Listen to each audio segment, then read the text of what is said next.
untuk bisa berkarakter tadi, bagaimana caranya Pak agar berkarakter yang baik gitu di manusia tadi? Pertama-tama mereka ini disampaikan, diwarisi pesan mulia Tuhan ini. Sudah diwarisi, sudah dikerjakan. Dalam arti spiritualnya, apa yang kita perintahkan harus dijalankan. Sudah itu disuruh penghayatan. Nah, supaya berkarakter tadi. Sebenarnya orang-orang yang rata-rata masuk kita ini pertama-tama, ya, orang-orang yang kita sampaikan dari pesan mulia Tuhan itu, pertama-tama orang mencari ilmu. Kedua, orang sakit. Ketiga, orang banyak masalah. Keempat, orang turut-turutan. Keempat, manusia ini yang masuk aki, setelah dia menjalankan aki, terciptalah karakternya secara dadakan. Karena ini sinar Tuhan yang masuk, yang merubahnya, yang bimbingnya. Karena ada panggilan Tuhan di situ. Ya, Pak Zul ya, Pak saya ini kan. Nah, kebanyakan tidak. Setelah dia masalahnya lepas, goodbye sesepuh. Setelah dia sakitnya sembuh, goodbye pembina. Setelah masalahnya selesai, itu juga. Memangnya gue pikirin nih. Dan itu turut-turutan. Nah, walaupun kita ada di 4 ini, setelah kita menjalankan program pembangunan Indonesia Pancasila, diharapkan kita sebagai generasi-generasi penerus aki, ngejar harusnya, cari harusnya. Di mana sesepuh-sesepuh tadi kita datangi bila perlu.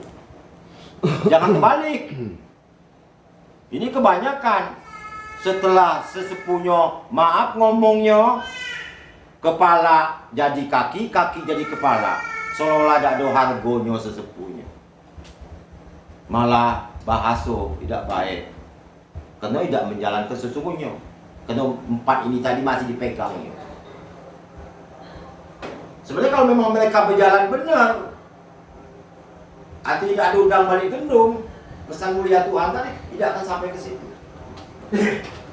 Jangan disangka para kita ini, tokoh-tokoh hati tidak banyak pengalaman, banyak pengalaman. Banyak orang. Nah, supaya berkarakter, yang menjalankan, menghidupkan. Jadi kalau kita rajin, 5 bintang penuntun yang ada di diri kita ini, satu kesatuan. Disitulah timbul kesaktian daripada Pancasila. Kesaktian dari Pancasila itu bukan ngangkat piring begini begitu, ngusir gini, tidak, bukan ke situ arah kita, bukan. Membangun jiwa supaya di jiwa kita punya potensi, membangun sumber daya, bisa menciptakan lapangan kerja. Generasi-generasi Indonesia ini terbuka wawasan dan pemikirannya setelah menjalankan. Itu karakter. Inilah asli nenek moyang kita, ilmu nenek moyang kita. Itu kan Pancasila. Supaya terbangun jiwa lagu Indonesia Raya, bangunlah jiwanya. Terbangun berpikir kita, mana supaya taraf hidup kita sumber beli masyarakat terangkat. Kita ciptakan kayak sudah berusaha begitu-begitu. Zaman di samping kita ke Tuhan kencang juga, mantap, tambah mantap. Jadi supaya berkarakter bukannya kita merubah satu keyakinan kita, Bapak dari Islam, tambah mantap di Islam. Di kita tambah mantap ke Tuhan, tambah kencang dia cari duit membangun ini tadi. Jangan kita ini nak melibai. Nah, dengan sumber Pancasila, pesan mulia Tuhan, dengan kita berjalan terbangun karakter kita. Yang kita lihat dinamis tadi. Bintang penuntun. Kita dituntun, dibimbing oleh Tuhan. Yang maha kuasa Tuhan. Itu yang diharapkan aki itu sebenarnya. Bukan kelompok-kelompok kecil, satu kesatuan. Supaya terangkat. Jiwa kita. Itu terbangunnya bintang penuntun. Kita tadi tidak. Lupa dengan janji awal kita. Setelah kita jadi, apalagi saat ini nak jadi sesepuh misalnya, Cak Supanemi jadi pengayom, tahu-tahu dur aja, misalnya, tidak melalui bapak lagi, Lama mana lah rasa kita manusianya. Kita bukan malaikat, masih manusia. Tetap ada rasa. Artinya lintasannya kamu mengali kubur dewe. Artinya kamu apa yang kamu tanam. Sudah itu apa? Harapan Tuhan cuma sedikit sih dengan kita nih. Sampaikan, bermanfaat tak kamu? Nah, pesan mulia Tuhan, amanat Tuhan ini yang dikatakan program pembangunan Mesir supaya bermasyarakat, termasyarakat, ya, terangkat masyarakat supaya berjiwa besar, jiwanya baik, bagus, gotong royong. Itu tujuannya kita. Satu kesatuan.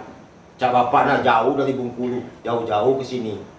Bukan banggapan. Ini enak, kita anggap sebelumnya begini. Dulu tidak begini. Kena kepalanya jadi kaki. Ini Pancasila terbangkit. Macam mana usahanya? Minta ke Tuhan, kena yakin ke Tuhan. Katanya dekat ke Tuhan. Nah, gali. Macam mana dekat dengan Tuhan? Nama mana nak dekat dengan Tuhan? Kalau banyak bohong, banyak benci. Umat ini dikit kita nak marah, kesal. Tidak dekat. Nih. Kena kenal kita dekat. Nah, apa sifat-sifat Tuhan? Jangan bohong, jangan benci.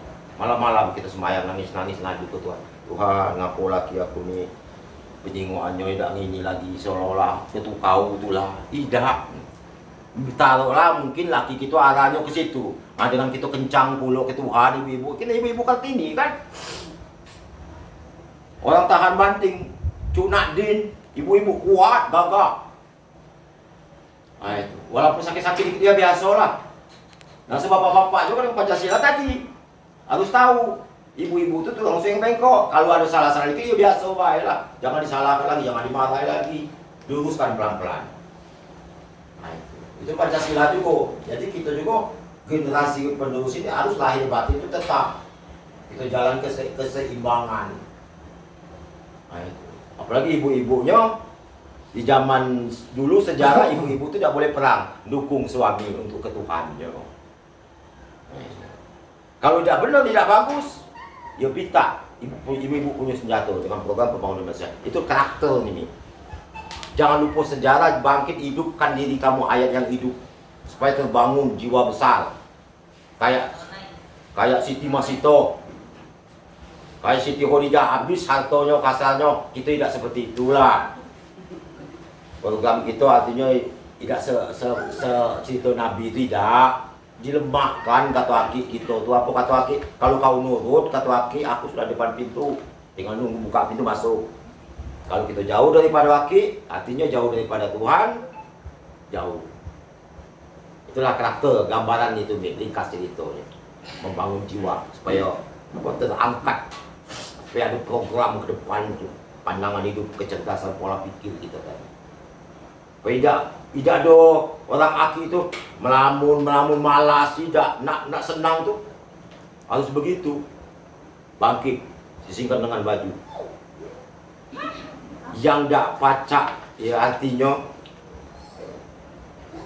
kita ini waktu, jadi waktu kesempatan saat ini. Ibu-ibu masih sehat, kita masih sehat, masih gagah, kesempatan. Kita tidak bisa waktu itu kita ini kan. Itulah karakter, itu gambaran membangun tadi harus dikerjoin. Tidak mungkinlah punya lahan, tidak kita cangkol. Seluruh kita ada manfaat. Jangan kalah kita sama orang-orang yang kurang dari kita. Kan tengok di YouTube sebagai pengetahuan pengairan kita. Untuk membangun jiwa besar kita. Supaya terbuka wawasan pemikiran dengan kita banyak-banyak zikir malam. Itu supaya artinya kayak dulu nenek moyang kita tuh. Bapak rasa itu gambaran ceritanya kayak itu. Tapi kalau ke rampas ya boleh ditanya karakternya macam mana. Tidak, Zul? Iya. Emosi sama karakter itu apa ada kaitannya? Dan gimana caranya mengatasi orang yang lagi emosi? Mantap. Emosi itu marah, kita kesal, wajar, kita manusia, bukan malaikat, bukan. Mau kita punya keyakinan, punya Tuhan, ya kita tadi belajar pelan-pelan. Apa yang kita baca. Tuhan, ngapu aku ini. Hati aku senang gulana. Kalau lagi aku pergi ke rumah-rumah dia tidak Tuhan. Tolong Tuhan. Nah itu berdasarkan pengalaman Bapak, pelan-pelan Tuhan. Itu tenang. Malah terbayang, ke sini lagi aku. Itu fakta. Wih, senjata itu keluar. Itu kan, itu punya senjata. Itu juga sudah syukuran. Senjata itu. Itu buka itu. Ya. Nah apa hubungannya? Nampak baunya jahat atau tidak orang, tidak perlu kita omongin. Macam mana menghadapinya? Kalau kita dekat dengan Tuhan, curiga pun tidak boleh. Cuma mau sendiri yo. Waspada. Mau sendiri kalau bahasa kerennya. Nah itu. Contoh dalam ilmu silat, kita tengok duduk sebentar, kita tengok ininya. Ilmu Pancasila itu ngajarin. Kalau kepalanya bergerak itu nak dendam. Kalau baunya bergerak itu nak ninju. Tinggal kita arahnya kemana aja. Cuman kalau kita ke Tuhan, contoh ibu sama istri dekat kan, tapi lebih ke Tuhan sama ibu. Kita minta tolong laki-laki jauh. Ngapa jauh-jauh Tuhan ada? Tuhan. Bahasa kita aja, bahasa dosa kita aja. Tuhan lebih jelas, lebih mengerti. Apa harapan tentang itu? Itu salah satu karakter. Artinya, oh ada apa-apa kita cepat ke Tuhan. Ini sudah kami Tuhan. Aja tahu Tuhan yang kena aja. Kalau dua laki-laki orang. Nggak pernah pening mikirnya supaya kita sehat, supaya jadi Kartini yang benar. Oke, kita cek dulu.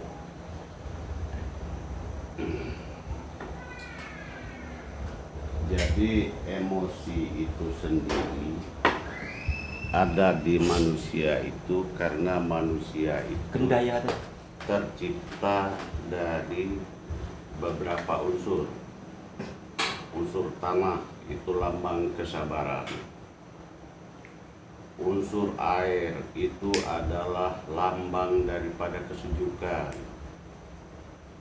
Unsur api itulah emosi. Harus ada itu. Harus ada. Tidak bisa dilepaskan. Unsur angin itulah lambang kehidupan. Ada kalau gitu. Ada kalau gitu.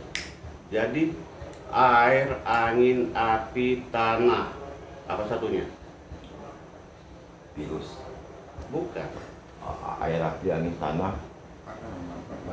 Hah? 5 unsur itu. Air, kalau tatkala kita mati, wadah ini kembali ke air, api kembali ke api, angin kembali ke angin, tanah kembali ke tanah. Habis cerita. Lantas ruh, itulah kata Tuhan, makhluk itu adalah wadahku dalam berbuat di muka bumi. Kaki tanganku dalam berbuat di muka bumi. Jadi hakikatnya diri kita ini sekedar wadah, diisi oleh 2 sifat. Sifat makhluk dan sifat Tuhan. Kita bisa mengkaji dalam 24 jam ini, kita lebih dikuasai oleh sifat makhluk atau sifat Tuhan. Itu cara kita mengukur dalam kehidupan kita. Kalau kita terlalu banyak dikuasai oleh sifat makhluk, itulah yang selalu miring. Nah, jadi artinya bagaimana kita ciptakan wadah kita ini selalu terpakai sama Tuhan. Enggak lebih daripada itu. Ada kalam tadi malam keluar. Kenapa sih Pak? Kok selalu apa yang kita ucapkan tidak bukti? Konsepnya cuma satu, keyakinan kita. Umpama, contoh, ini rumah saya. Timbul perasaan apa mungkin itu yang membuat kita tidak terjadi apa yang kita ucapkan. Karena ada keraguan terhadap diri kita atas kuasa Tuhan yang ada dalam diri. Itulah kata-kata Tuhan. Makhluk itu, manusia itu adalah wadahku untuk berbuat di muka bumi. Nggak mungkin dia jebladok turun satu karung, melainkan dari manusia ke manusia. Ada pula ayatnya itu, satu pintu tertutup untukmu, akan kubukakan 1000 jendela untuk jalan keluarmu. Apa itu maknanya? Bahwa Tuhan itu satu orang membenci kita, akan dibukakan mata hati 1000 orang untuk mengasihi kita. Itulah kuasa Tuhan yang ada dalam diri. Jadi tidak mungkin kita itu bisa bergerak dan bisa berbuat tanpa kuasa Tuhan. Sebagai contoh lagi, bahwasanya apa yang kita lakukan di muka bumi ini kita akui sebagai perbuatan kita, tidak ada itu. Itu semua atas kuasa Tuhan. Jadi itulah kata Kakando tadi. Kalau salah tidak boleh disalahkan, melainkan untuk diluruskan. Kalau benar jangan diakui. Itu kebenaran milik kita. Tapi kebanyakan saat ini tatkala kita sampaikan itu, egonya yang lebih muncul. Itulah yang saya bilang sifat makhluknya, Emosinya kata ibu tadi. yang lebih menonjol. Lupa kalau gerak kita itu adalah gerak Tuhan. Nah, jadi artinya dalam hal di pesan mulia Tuhan atau di program pembangunan manusia Pancasila ini, murni kita menggunakan gerak Tuhan. Tatkala ada yang emosi, biarkan makhluk dia yang lagi muncul. Bisa repot. Nggak usah direpotkan. Kan gitu. Itu salah satu. Nah, jadi kalau ada yang masih marah-marah ya biarin, makhluknya kok. Dia makai mulut dia dewe. Oh iya. Enggak makai mulut kita. Oh, nggak pakai mulut kita. Kok udah repot. Oh iya. Nah, itu begitu. Ya, dia tunjukkan asli karakter dia. Kilas informasi yang dikatakan pesan mulia Tuhan program pembangunan manusia Pancasila. Itu seluruhnya apapun yang disampaikan tadi tidak lain dan tidak bukan, itulah rasio Tuhan. Hanya Tuhan yang tahu, kita hanya sebagai menjalankan. Itu tadi kalimat akhir tadi, yang salah jangan disalahkan, yang benar jangan diakui. Kita menuju ke situ yang penting. Berusaha bagaimanapun kita ini keseluruhan tadi, jangan lupa sejarah. Jangan lupa tanah air, cinta tanah air, cinta sesepuh. Bapak rasa itu aja. Salam Pancasila. Salam Pancasila. Merdeka. Salam Pancasila. Salam Merdeka.